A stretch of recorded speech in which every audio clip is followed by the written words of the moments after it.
There is a library on the shores of the Mediterranean. It was built in 2002 to replace one that was built in 295 BC.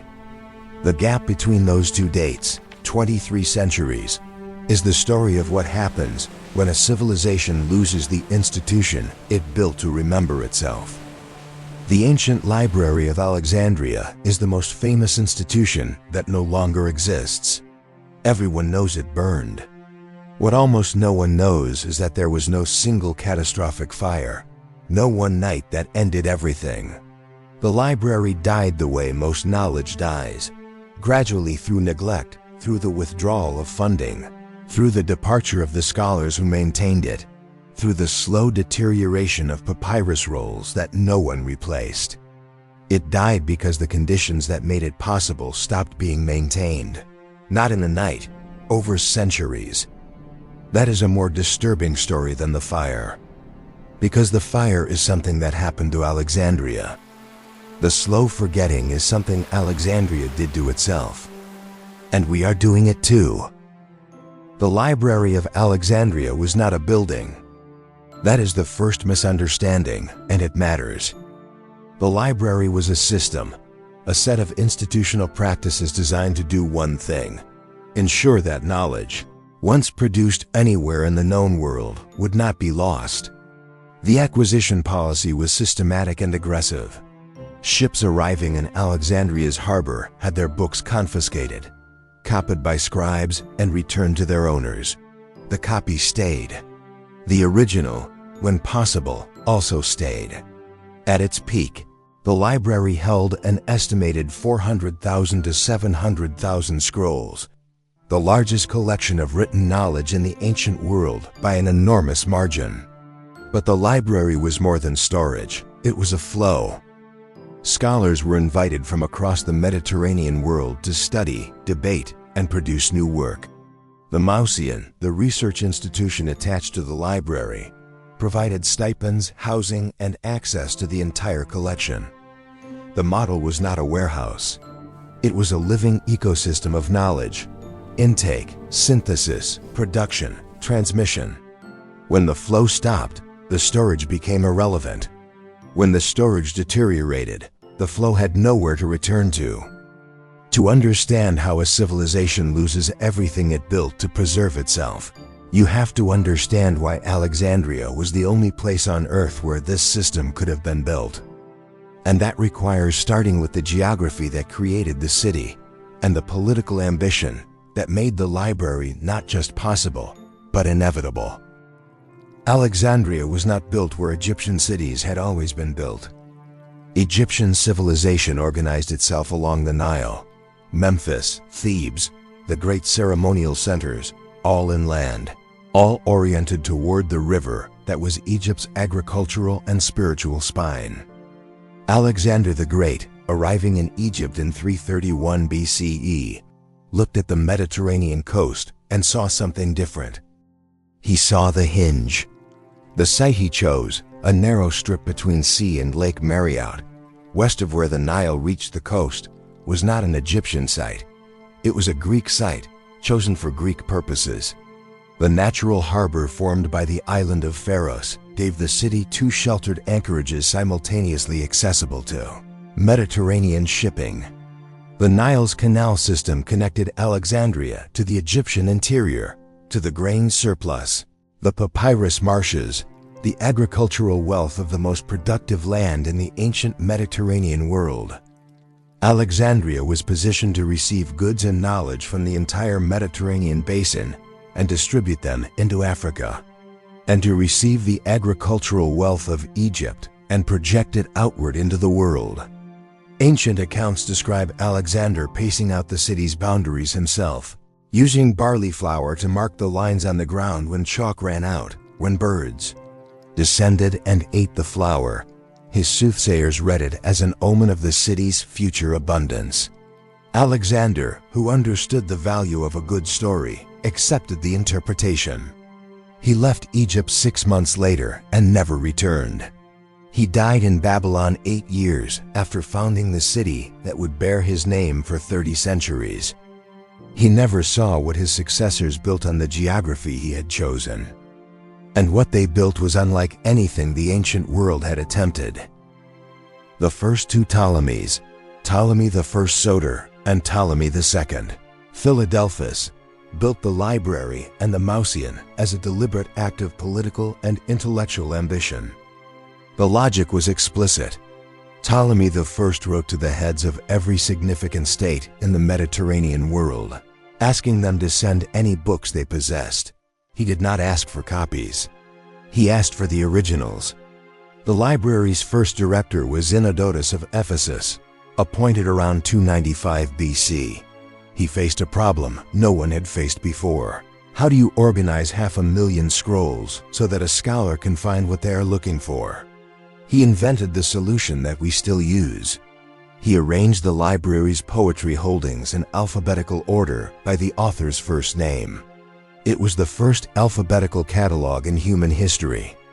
The system was so useful that his successor extended it to every subject in the collection. Zenodotus did not just organize a library. He invented the idea that knowledge could be made navigable through a system rather than through memory. A later librarian, Aristophanes of Byzantium, working in the 2nd century BC, invented punctuation. He created a system of dots placed at different heights in the text to indicate where a reader should pause briefly, pause longer, or stop completely. He invented it for a specific practical reason. Actors and orators who came to the library to study text for performance had no reliable way to know where sentences ended and breathing spaces fell. He solved the problem of reading aloud to an audience. His dots became the periods, commas, and colons that every literate person on Earth uses today. The library was not simply accumulating scrolls. It was generating the organizational infrastructure that made knowledge usable across time and across readers who had never met the original author. Between approximately 300 and 150 BC, Alexandria produced a concentration of foundational intellectual work that has no parallel in the ancient world. Eratosthenes, appointed chief librarian around 245 BC, calculated the circumference of the Earth using a method of elegant simplicity. He knew that at noon on the summer solstice, the sun was directly overhead in Syene, modern Aswan, because it illuminated the bottom of a vertical well without casting shadows. On the same day in Alexandria, a vertical stick cast a shadow. He measured the angle, 7.2 degrees, approximately 1/50th of a circle. He knew the distance between Alexandria and Syene. He multiplied. His result was 252,000 stadia. Depending on which stadia he used, the error is between 2 and 15% of the actual circumference. He was working with a stick, a well, and geometry. He was the head of the largest library in the world. He died, according to ancient accounts, by voluntary starvation after going blind in old age, choosing death over a life in which he could no longer read. He spent his final years in the library he could no longer use. Euclid's Elements, written in Alexandria around 300 BC, remained the standard textbook of geometry for 2,000 years, still used in British schools in the 19th century CE.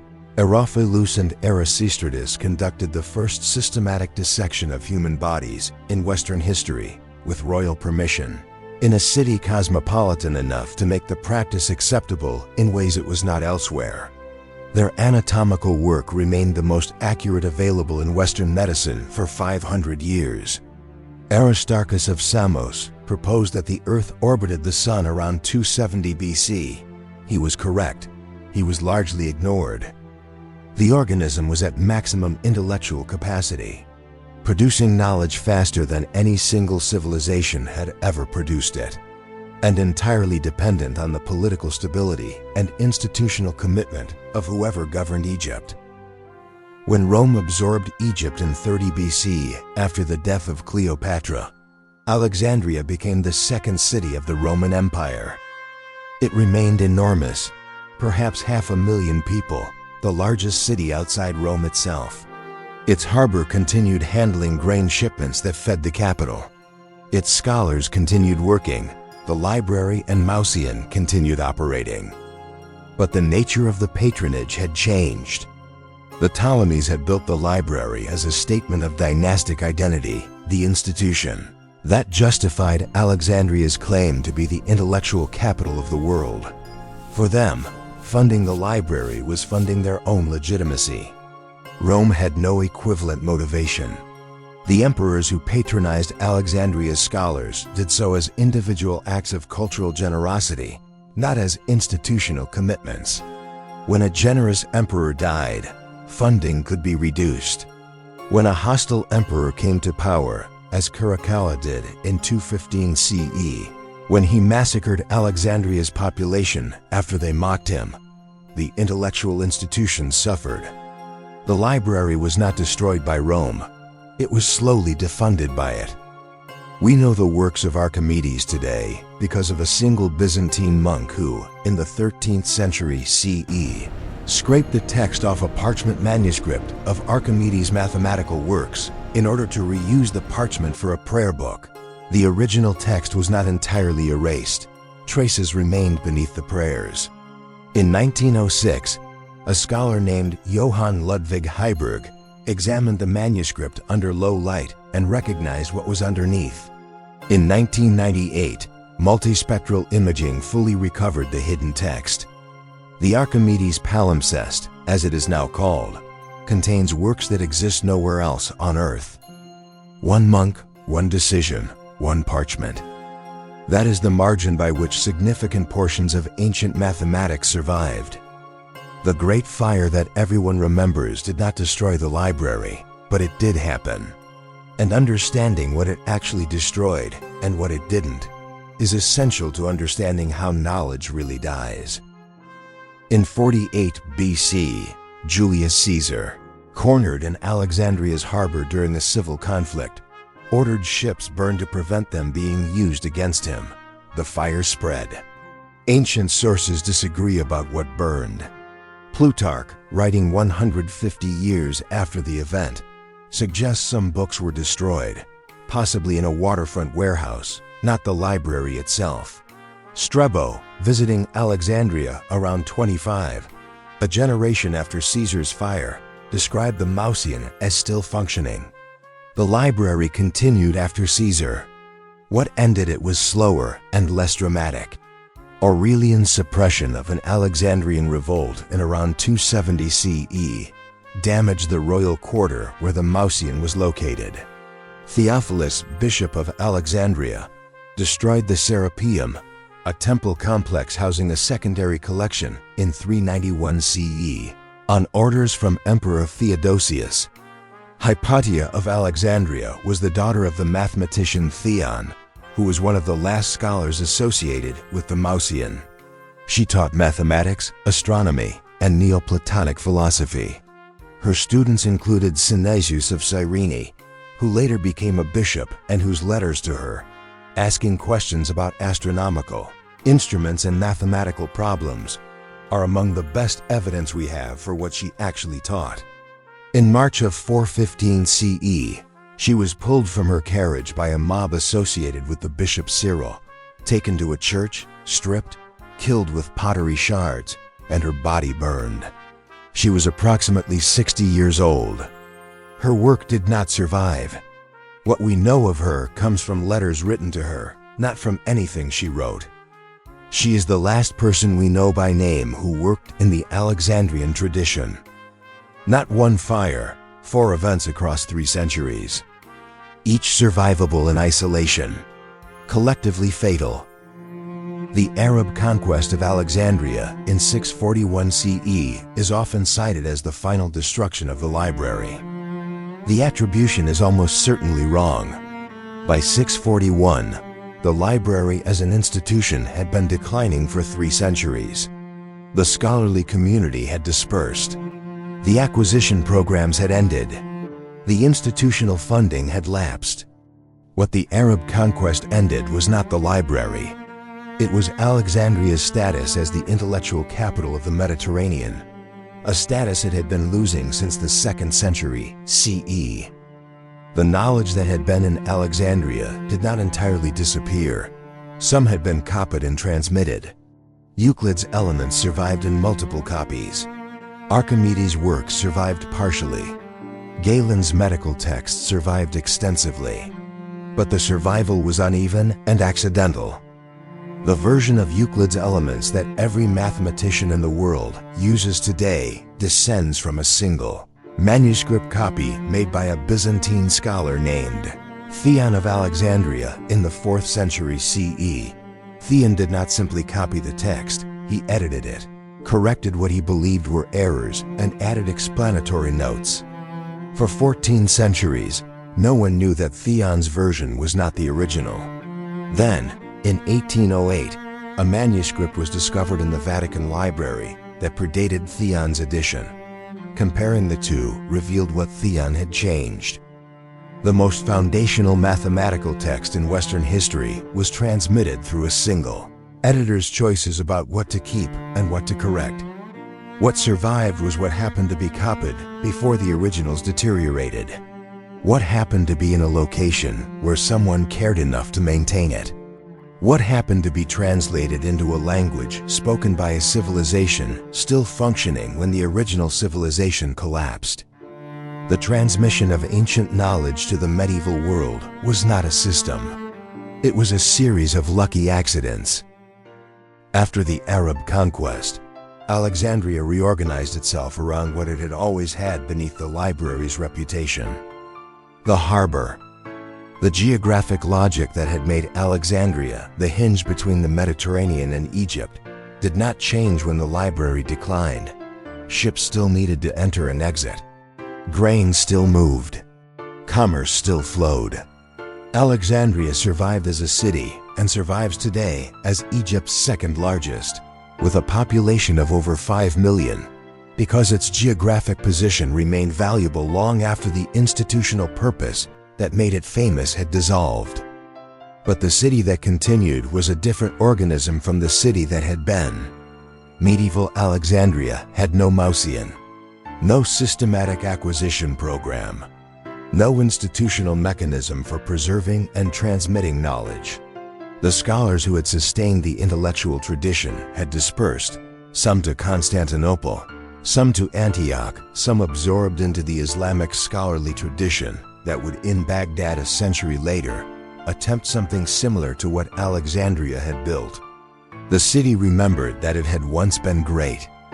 It did not remember what it had contained, because the mechanism for remembering was what had been lost. In 1798, Napoleon's Egyptian expedition arrived with 150 scientists, mathematicians, and scholars alongside the soldiers. The description de l'Egypte, the 23-volume documentation that followed, was the first systematic, European attempt to understand what had been in Egypt before the Arab conquest. What the expedition found was a civilization that Europe had largely lost track of. The hieroglyphics were unreadable. The history was known only through Greek and Roman sources that were themselves incomplete. Jean-François Champollion had been studying ancient Egyptian script since he was 11 years old. In September 1822, after years working on the Rosetta Stone's parallel texts, he decoded the hieroglyphic system.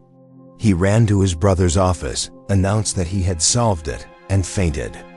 When he came to, he could read 3,000 years of Egyptian civilization that had been inaccessible since 394 CE. Knowledge that had been lost for 14 centuries was recovered, not from the library, from stone. Because stone, unlike papyrus, does not require maintenance. The most durable knowledge is the knowledge that does not need anyone to keep it alive. The most fragile knowledge is the knowledge that depends on an institution to maintain the conditions of its survival. In 2002, the Bibliotheca Alexandrina opened on the estimated site of the ancient library. It holds 4 million books. It is connected to digital collections containing hundreds of millions of documents. It has the institutional backing of the Egyptian state and UNESCO. It is also, by any reasonable measure, not what the ancient library was. The ancient library was a flow, a living system of acquisition, synthesis, and production. The modern bibliotheca is primarily a storage and access facility. The form is correct. The function is partial. But the more urgent parallel is not between the ancient library and its modern replacement. It is between the ancient library's decline and what is happening right now to digital knowledge. A librarian named Brewster Kahle founded the Internet Archive in 1996 with a mission he described simply: universal access to all knowledge. His organization has been crawling and archiving the web continuously since then. In 2023, the archive held over 735 billion web pages. Kahle has estimated that the average lifespan of a web page before it changes or disappears is approximately 100 days. He has also noted that when a major news event occurs and journalists cite previous reporting, a significant fraction of the links they cite are already dead within months. The archive is the only institution systematically trying to prevent this.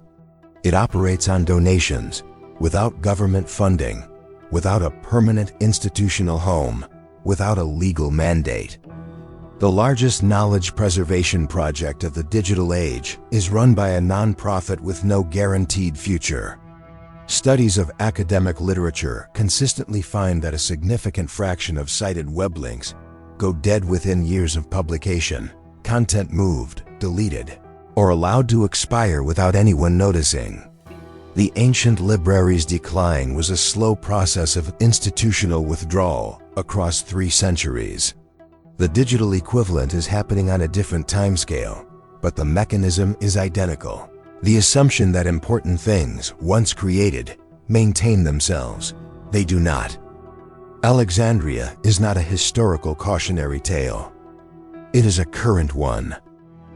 The Library of Alexandria did not burn in a night. It dissolved over 3 centuries of intermittent attention. The fire of Julius Caesar is the story we tell because fire is dramatic and assignable. It has a cause, a moment, a responsible party. The actual story is harder to tell because it has no single cause, no decisive moment, and no responsible party. It is the story of an institution that required continuous active commitment to survive in a world where political priorities shifted. Funding became inconsistent. Scholars found better supported positions elsewhere, and papyrus quietly deteriorated in storage rooms that nobody visited. That story does not have a villain. It has a condition: the assumption that important things, once built, sustain themselves. They do not. Eratosthenes calculated the circumference of the earth with a stick and a well. His result was within a few percent of the actual value. The text in which he recorded his method was lost. We know the result. We reconstructed the method. What else did the library contain that we do not know we are missing? That is the question Alexandria leaves permanently open. Not what burned, but what did we not notice disappearing? And what are we not noticing disappearing now? The library did not forget everything at once. It forgot gradually. Link by link, scroll by scroll, scholar by scholar, until one day, the city that had contained everything could no longer remember what it had known.